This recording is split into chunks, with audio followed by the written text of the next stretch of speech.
ನಮಸ್ಕಾರ ವೀಕ್ಷಕರೇ, ನಾನು ಶ್ರೀ ದಾನಮ್ಮ ದೇವಿಯ ಭಕ್ತಿ. ತಾಯಿ ವರದಾನೇಶ್ವರಿ ಎಲ್ಲರಿಗೂ ಒಳ್ಳೆಯದನ್ನು ಮಾಡಲಿ ಅಂತ ಹೇಳುತ್ತಾ ಈ ವಿಡಿಯೋನ ಸ್ಟಾರ್ಟ್ ಮಾಡ್ತಾ ಇದ್ದೇನೆ. ನೋಡ್ರಿ, ಇವತ್ತು ನಾನು ನಾಗರ ಪಂಚಮಿ ಹಬ್ಬದ ಸ್ಪೆಷಲಾಗಿ ಅವಲಕ್ಕಿ ಚೂಡಾನ ಮಾಡಿದ್ದೇನೆ. ನೋಡ್ರಿ, ಹಬ್ಬಕ್ಕೆ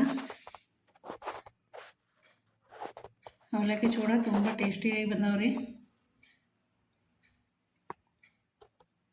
ಈ ಅವಲಕ್ಕಿ ಚೂಡನ ಹೇಗೆ ಮಾಡೋದು ಅಂತ ನೋಡ್ಕೊಂಬರೋಣ. ನೋಡ್ರಿ, ಇವತ್ತು ನಾನು ಪಂಚಮಿ ಹಬ್ಬದ ಸಂಬಂಧ ಅವಲಕ್ಕಿ ಚೂಡ ಮಾಡಾಕತ್ತೀನಿ. ನೋಡ್ರಿ, ಇವತ್ತು ಈ ಅವಲಕ್ಕಿ ಚೂಡ ಮಾಡ್ಲಿಕ್ಕೆ ನಾನು ಏನೇನು ತೊಗೊಂಡಿನಂತ ಹೇಳ್ತೀನಿ. ನೋಡ್ರಿ, ಶೇಂಗಾ ಪುಟಾಣಿ ತೊಗೊಂಡಿನ್ರಿ, ಕೊಬ್ಬರಿ ತೊಗೊಂಡಿನ್ರಿ, ಸ್ವಲ್ಪ ಎಳ್ಳು ತೊಗೊಂಡಿನಿ. ನೋಡ್ರಿ, ಎಳ್ಳು ಹಾಕಿದ್ರೆ ಅವಲಕ್ಕಿ ಚೂಡ ಮಸ್ತ್ ಆಗ್ತಾವ್ರಿ. ಕರಿಬೇವು ತೊಗೊಂಡಿನ್ರಿ, ಹಸಿಮೆಣ್ಸಿನ್ಕಾಯಿ, ಉಪ್ಪು, ಅರಿಶಿಣ ಪುಡಿ ತೊಗೊಂಡಿನಿ. ನೋಡ್ರಿ, ನೀವೇನಾದ್ರೂ ನಮ್ಮ ವಿಡಿಯೋನ ಮೊದಲ ಬಾರಿಗೆ ನೋಡ್ತಾ ಇದ್ದರೆ ಲೈಕ್ ಮಾಡಿರಿ, ಶೇರ್ ಮಾಡಿರಿ. ಹೊಸಬರು ನೋಡೋರೆಲ್ಲರೂ ಸಬ್ಸ್ಕ್ರೈಬ್ ಮಾಡ್ಕೊಂಡು ನೋಡಿರಿ. ಹೀಗೆ ನಮ್ಮ ಚಾನಲಿಗೆ ಸಪೋರ್ಟ್ ಮಾಡ್ತಾ ಇರ್ರಿ. ಈಗ ಅವಲಕ್ಕಿ ಚೂಡ ಮಾಡ್ತೀನಿ. ನೋಡ್ರಿ, ನಿನ್ನೇನು ವಿಡಿಯೋದಲ್ಲಿ ನಾನು ಚುರುಮುರಿ ಚೂಡ ಮಾಡಿದ್ದೆ ರೀ. ಅದಕ್ಕೆ ಈಗ ಅವಲಕ್ಕಿ ಚೂಡ ಮಾಡಾಕತ್ತೀನಿ. ನೋಡ್ರಿ, ಈ ಅವಲಕ್ಕಿ ಚೂಡಕ್ಕೆ ಹಸಿಮೆಣ್ಸಿಕಾಯಿನ ಈ ಥರ ಕಟ್ ಮಾಡಿ ಹಾಕ್ಬೇಕು ರೀ ನಡಬರ್ಕ. ಯಾಕಂದ್ರೆ ಫುಲ್ ಹಾಗೆ ಹಾಕಿದೆವು ಅಂದ್ರೆ ಖಾರ ಇರೋಂಗಿಲ್ಲ ರೀ ಮೆಣ್ಸಿನ್ಕಾಯಿ. ಹಿಂಗಾಗಿ ನಡಬರ್ಕ ಈ ಥರ ಕಟ್ ಮಾಡ್ಬೇಕು. ನೋಡ್ರಿ, ಈಗ ಕಟ್ ಮಾಡಾಕಿದ್ರೆ ಅವಲಕ್ಕಿ ಚೂಡ ಖಾರ ಆಗ್ತಾವ್ರಿ.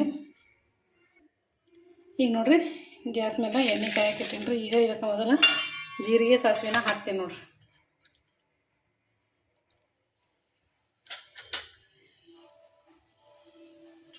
ಈಗ ಜೀರಿಗೆ ಸಾಸಿವೆ ಹಾಕೀನಿ. ಈಗ ಹಸಿಮೆಣ್ಸಿಕಾಯಿ ಹಾಕ್ತೀನಿ. ಕೊಬ್ಬರಿ ಹಾಕ್ತಾರೆ ನಂಗೆ ಪೈಲ.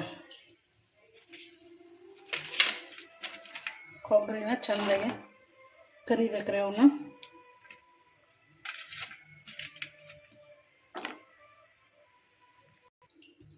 ಈಗ ನೋಡ್ರಿ, ಈ ಕೊಬ್ಬರಿ ಹಾಕಿದ್ಮೇಲೆ ಸ್ವಲ್ಪ ತಿರುಗಾಡಬೇಕ್ರಿ. ಈಗೇನೆ ಇದಕ್ಕೆ ಹಸಿಮೆಣ್ಸಿಕಾಯಿ ಹಾಕ್ತೇನೆ. ನೋಡ್ರಿ,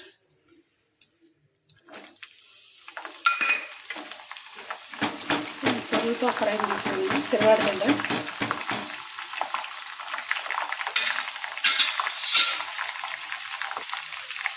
ಈಗ ಶೇಂಗಾ ಹಾಕೋತೀನಿ. ನೋಡಿ,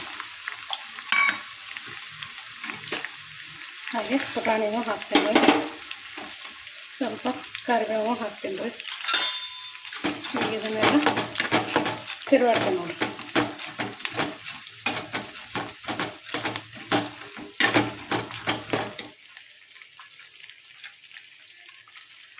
ಈಗ ಇದಕ್ಕೆ ಬೆಳ್ಳುಳ್ಳಿನ ಹಾಕ್ತೀನಿ. ನೋಡಿರಿ, ಬೆಳ್ಳುಳ್ಳಿ ಈ ಥರ ದಮ್ಮೆ ಕೊಟ್ಕೋಬೇಕ್ರಿ. ಭಾಳ ಚೂಡಕ್ಕೆ ಸಣ್ಣ ಕೊಟ್ಟು ನೋಡ್ರಿ, ಜಜ್ಕೋಬಾರ್ದು. ಸಣ್ಣ ಈ ಥರ ದಪ್ಪ ದಪ್ಪೆ ಜಜ್ಕೋಬೇಕು. ನೋಡ್ರಿ, ಇದನ್ನೆಲ್ಲ ಚೆಂದಾಗಿ ಎಣ್ಣೆಯಾಗ ಕರಿಬೇಕು. ನೋಡಿ, ಇದಕ್ಕೆ ಎಳ್ಳನ್ನು ಹಾಕ್ತೇನೆ. ನೋಡಿರಿ, ಎಳ್ಳು ಹಾಕೋದ್ರಿಂದ ಅವಲಕ್ಕಿ ಚೂಡ ಭಾರಿ ಟೇಸ್ಟಿ ಆಗ್ತಾವೆ. ನೋಡಿರಿ, ಎಲ್ಲನೂ ಚೆಂದಾಗಿ ಇದೇ ಥರ ಕರಿಬೇಕು. ನೋಡಿರಿ, ಚೆಂದಾಗಿ ಅವು ಎಣ್ಣೆಗ.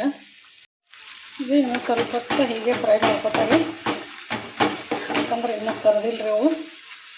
ಈಗ ಸಣ್ಣ ಉರಿ ಇಟ್ಟು ತಿರುಗಾಡ್ಬೇಕು. ನೋಡಿರಿ, ಇಲ್ಲಾಂದ್ರೆ ಹೊತ್ತಾವ್ರಿ. ಇನ್ನು ಈ ಅವಲಕ್ಕಿನ ನಾನು ಸ್ವಚ್ಛ ಮಾಡಿಕೊಂಡು ತೊಗೊಂಡು ಬಂದೀನಿ ರೀ. ನಾನು ಬಿಸಿಲಾಗ ಒಣಗಿಸ್ಕೊಂಡು ಬಂದೀನಿ. ನೋಡಿರಿ, ಇದನ್ನು ಯಾಕಂದ್ರೆ ಇವು ಭಾಳ ಮೆತ್ತಗಿರ್ತಾವೆ ರೀ. ಇಲ್ಲಾಂದ್ರೆ ಸ್ವಲ್ಪ ಹುರಿಬೇಕಾಗ್ತದೆ. ಪೈಲನೇ ಸ್ವಲ್ಪ ಬೆಚ್ಚಗೆ ಮಾಡ್ಕೊಳ್ಬೇಕು ರೀ. ಬೆಚ್ಚಗೆ ಮಾಡ್ಕೊಂಡು ಮಾಡೋದು ನಡೀತದೆ ರೀ. ನಾನೇನದ ಫುಲ್ ಬಿಸಿಲಲ್ಲೇ ಒಣಗಿಸ್ಕೊಂಡು ಬಂದೀನಿ. ನೋಡಿರಿ, ಇವತ್ತನ್ನು ಈಗ ನೋಡಿರಿ ಕರೆಕ್ಟ್ ಎಲ್ಲ ಕರ್ದವು. ನೋಡಿರಿ, ಈಗ ಇದಕ್ಕೆ ಅರಿಶಿಣ ಪುಡಿ ಹಾಕ್ತೇನೆ. ನೋಡಿರಿ, ಅರಿಶಿಣ ಪುಡಿ ಹಾಕಿ ಚೆಂದಾಗಿ ಮಿಕ್ಸ್ ಮಾಡ್ಕೊತೇನೆ.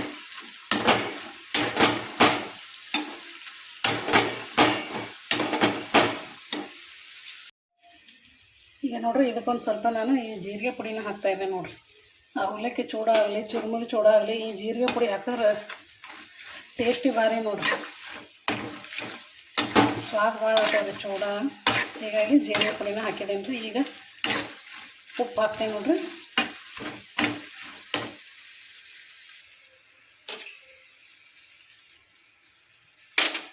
ಈಗ ಉಪ್ಪು ಹಾಕಿ ಚೆಂದಾಗಿ ತಿರುಗಾಡ್ತಾನೆ. ನೋಡಿರಿ, ಅದನ್ನು ಈಗ ಗ್ಯಾಸ್ ಬಂದ್ ಮಾಡ್ತಾರೆ.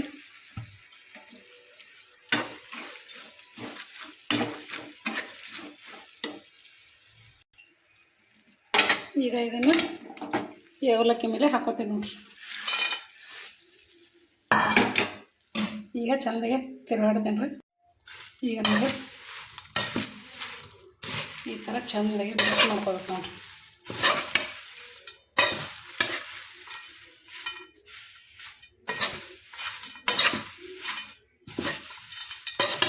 ಈಗ ನಮ್ಮ ಬಿಸಿಲಾಗ ಒಣಗಿಸೋದ್ರಿಂದ ಮಸ್ತ್ ಕುರ್ಕುರನೆ ಆಗ್ಯಾವ್ರಿ. ಈ ಥರ ಚೆಂದಾಗಿ ತಿರುಗಾಡ್ತೇನೆ ನೋಡಿರಿ. ಈಗ ನೋಡಿರಿ ಚೆಂದಾಗಿ ಎಲ್ಲ ಕಲಸ್ಕೊಂಬಂದಿನಿ ರೀ. ಎಲ್ಲ ಮಿಕ್ಸ್ ಆಗ್ಯಾವ್ರಿ. ಈಗ ಅವಲಕ್ಕಿ ಚೂಡ ರೆಡಿ ಆಯ್ತು ನೋಡಿರಿ ಹಬ್ಬಕ್ಕೆ. ನೋಡಿರಿ ಮಸ್ತಾಗಿ ಬಂದವ್ರಿ ಚೂಡ. ಇದಕ್ಕೆ ನಾನು ಸಕ್ಕರೆ ಪುಡಿ ಹಾಕಿಲ್ಲ ರೀ. ನೀವು ಬೇಕಂದ್ರೆ ಹಾಕ್ಕೊಬೋದು ರೀ.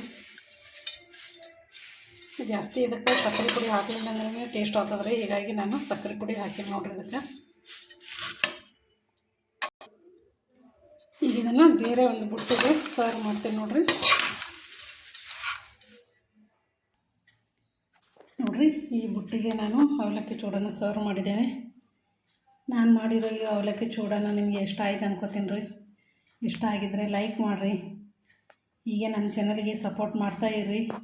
ಈ ಅವಲಕ್ಕಿ ಚೂಡದ ಬಗ್ಗೆ ನಿಮ್ಗೆ ಏನು ಅನ್ನಿಸ್ತು ಅಂತ ಕಮೆಂಟಲ್ಲಿ ತಿಳಿಸ್ರಿ.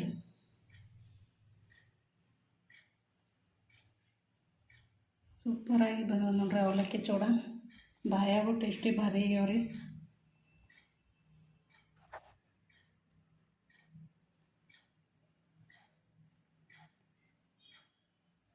ನೀವು ಈ ಥರ ಹಬ್ಬಕ್ಕೆ ಅವಲಕ್ಕಿ ಚೂಡನ ಮಾಡಿರಿ. ನಮಸ್ಕಾರ ರೀ ಎಲ್ಲರಿಗೂ.